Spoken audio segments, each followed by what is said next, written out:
Now, Alabama, right?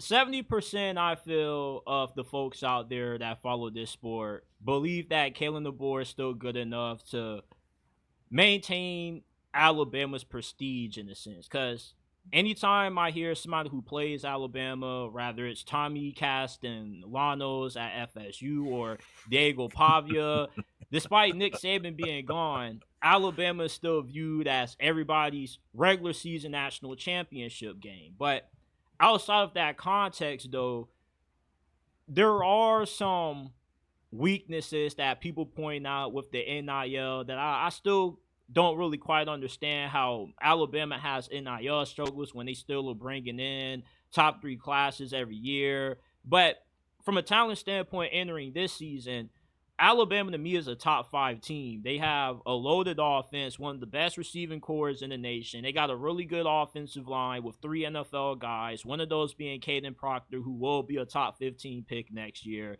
And they're just completely loaded on defense. At linebacker, they're loaded. They may have the best secondary in college football. I really have a hard time seeing Alabama fall off with how good of a coach Kalen DeBoer is. Because what doesn't get talked about a bunch is how this guy is 2-0 against Sark, Dan Lanning. He's been Kirby Smart. He is the ultimate big game coach. If you had to bet money on somebody other than Kirby Smart to beat any of the elite coaches in this game, Kalen DeBoer is definitely the dude that you want. And I feel that Alabama isn't being considered enough in that national championship mix with what he was able to do at Washington. I think he does a great job of getting the most out of his roster, despite, last year not going that well. But he had a bunch of freshmen that played really well. Ryan Williams also had a true freshman at corner that was playing really well.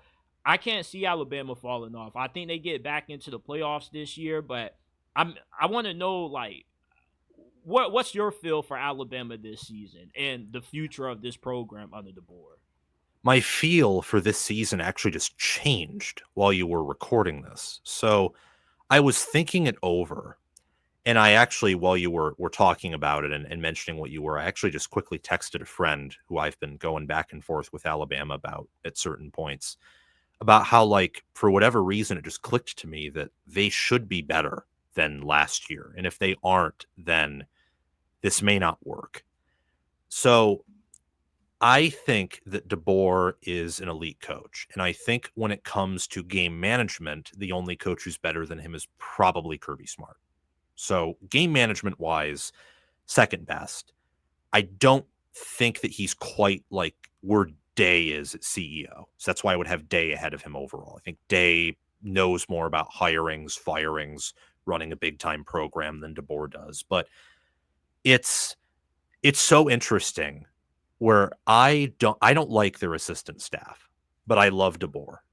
And by assistants, I mean assistants. I actually like their coordinators. So coordinators, head coach, the three-headed monster that matters the most, I love. Assistants, not so much.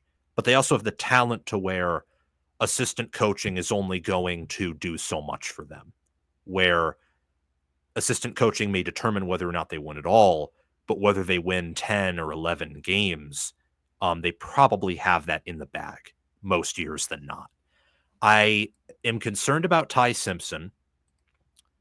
I think their O-line in terms of potential is insane, but I think it's a little, just a little overvalued. It should still be pretty good though.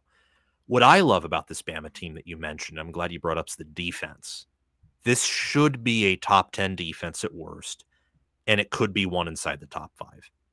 They have seniors everywhere, and where they don't have seniors, they have talented, typically former top 100 players who have been developed well and who got playing time last year. So they're vets, even though they're young.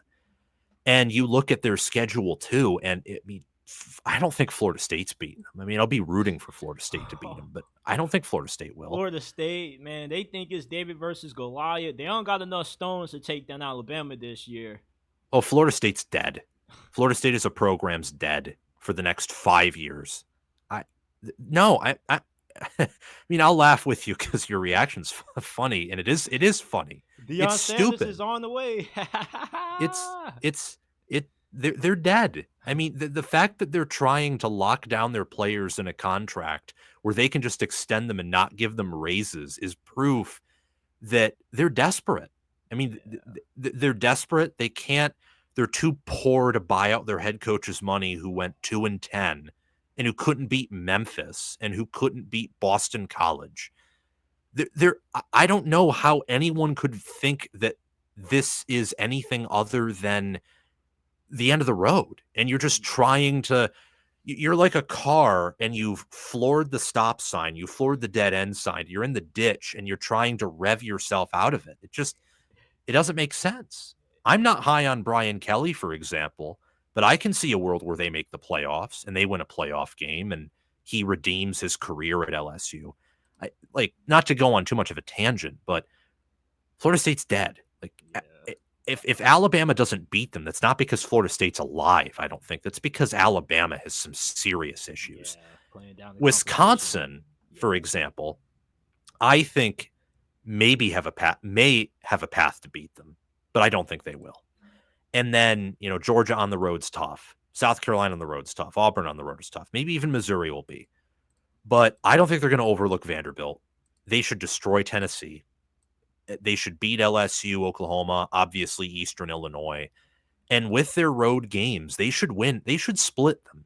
They should win half of their road conference games. I think 10-2, maybe 11-1 is how it'll play out. I think given DeBoer's track record of, really playing to his competition, showing up in the big games, kind of sleeping a little bit against the smaller teams, I do think they'll lose a game. And my views on the assistant staff also help that opinion. But entering this video, I would have told you I think that this year is going to be another down year, even though I like DeBoer long term. I don't think that'll be the case this year. I think that maybe it'll be a down year relative to the Saban years, but Yeah. their odds of reaching the playoff, I think, are higher than Missing. not. The schedule Yeah. just isn't tough enough to knock them down to 9-3 this year, I think. And I believe Ty Simpson can't be no worse than what Jalen Milroe was at times, because the guy was just struggling to complete the forward pass. He was just spamming it to Ryan Williams all game, it seemed. And also, I feel Kalen DeBoer was a little bit lost with the play calling. Yeah, Sheridan, who was calling the plays. That was the first time ever he didn't have his tag team partner, Ryan Grubb, who was with the Seahawks. Now you bring him back. And I'm high on Ty Simpson more so because he has a lot of characteristics to Mac Jones. And with the supporting cast that Mac Jones had, that was part of the reason why he had the most prolific season for Alabama quarterback ever. And I feel Ty Simpson, with the receiving core that he's throwing to Alabama, wanting to be more committed to running the football, especially with Jan Miller, really underrated back.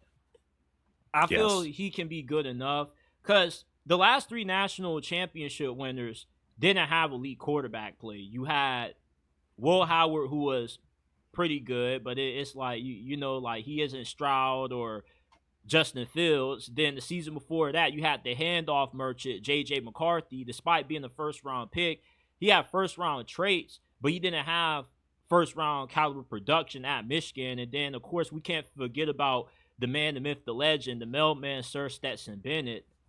So nobody sees, at least me and you don't see Alabama falling off